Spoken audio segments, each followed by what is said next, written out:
চলমান ইরান যুদ্ধে মধ্যস্থতাকারী হিসেবে কার্যকর ভূমিকা রেখেছে পাকিস্তান, বিশেষ করে দেশটির সেনাপ্রধান ফিল্ড মার্শাল অসীম মুনির এবং প্রধানমন্ত্রী শাহবাজ শরীফ যুদ্ধবিরতি কার্যকরে গুরুত্বপূর্ণ ভূমিকা পালন করেছেন।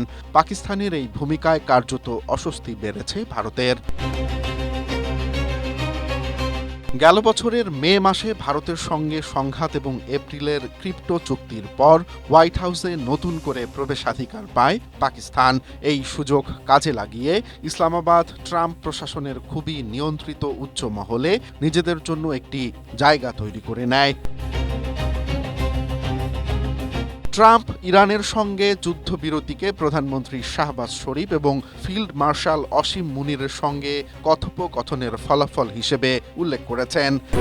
স্ট্রবেরি সুপার ডটেড ও ক্লাসিক ভ্যারিয়েন্ট সেনসেশন জাগুক শিহরণ। একই সঙ্গে ইরানের পররাষ্ট্রমন্ত্রী আরাকচি যুদ্ধ শেষ করতে নিরলস প্রচেষ্টার জন্য অসীম মুনির ও শাহবাজ শরীফের প্রশংসা করেছেন। ইরানের পররাষ্ট্রমন্ত্রী পাকিস্তানের প্রতি কৃতজ্ঞতা প্রকাশ করে তাদের প্রিয় ভাই বলে সম্বোধন করেছেন। এ অবস্থায় শাহবাজ শরীফ তার পক্ষ থেকে চীন, সৌদি আরব, তুরস্ক, মিশর ও কাতারের প্রতি কৃতজ্ঞতা প্রকাশ করেছেন। তিনি বলেন, এই যুদ্ধবিরতিতে পৌঁছাতে এই দেশগুলো অমূল্য ও সর্বাত্মক সমর্থন দিয়েছে। প্রশ্ন হলো, পাকিস্তানের এই ভূমিকায় ভারতের উদ্বেগের কারণ কি? মূলত ভারত পাকিস্তানকে কূটনৈতিকভাবে বিচ্ছিন্ন করার যে চেষ্টা করেছিল তা সর্বাত্মকভাবে ব্যর্থ হয়েছে। পাশাপাশি পাকিস্তানি এখন আন্তর্জাতিক কূটনৈতিক ক্ষমতার মূল প্রবাহে নিজেদের একটি গুরুত্বপূর্ণ অবস্থান তৈরি করে ফেলেছে। এতে অস্বস্তি বেড়েছে ভারতের।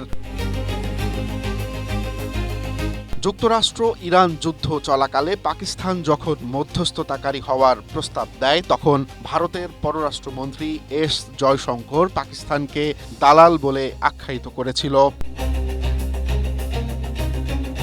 গালফ অঞ্চলে কাজ করা একজন সাবেক ভারতীয় কূটনীতিক বলেন, যদি যুক্তরাষ্ট্র ও ইরানের মধ্যে আলোচনা এগিয়ে যায় এবং অত্যন্ত জটিল এই পথে যদি কিছুটা অগ্রগতিও হয়, তাহলে ভারতের পক্ষে পাকিস্তানকে বিচ্ছিন্ন করা কিংবা দোষী হিসেবে দেখানো কঠিন হয়ে যাবে, কারণ ভারত জ্বালানি ও অন্যান্য ইস্যুতে এই অঞ্চলের উপর অনেক বেশি নির্ভরশীল। Desk report, Asia post.